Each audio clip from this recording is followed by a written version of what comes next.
అయితే 50,000 తీసుకొని రమ్మని చెప్పిందన్నమాట వాళ్ళకి.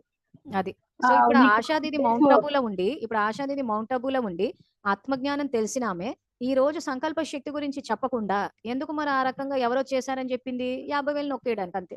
లేకపోతే ఆత్మపాఠం 3 డేస్. తెలీదా? ఆ!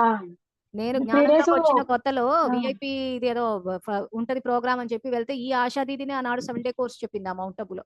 ఈ రోజు అవును. ఆత్మ పనిచేస్తుంది అది ఇది అని చేసినప్పుడు, ఎవరో ఏదో చేస్తుంటే ఆత్మ మీద ప్రభావం పడుతుంటే ఆత్మని శక్తిశాలిగా చేస్తారా? లేకపోతే 50,000 నొక్కేస్తారా?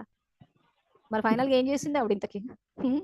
3 డేస్ డైలీ బాబా భోగు పెట్టాలి. మీ నుంచి మీకోసం మేము యోగం చేస్తాము. ఆ! ఇంకొక ఆమె సుష్మా దీది అని, ఇంకో శారదా దీది 5, 6 మంది ఉన్నారక్కడ అప్పుడు.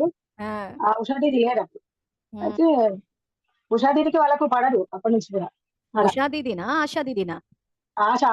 ఆ! ఆషా అదే దీది ఢిల్లీలో ఉంటది. అదే ఆశా అయితే దీది. 3 డేస్ చేస్తే మళ్ళీ రిటర్న్ ఎళ్ళేటప్పుడు మా ఫ్లైట్‌కే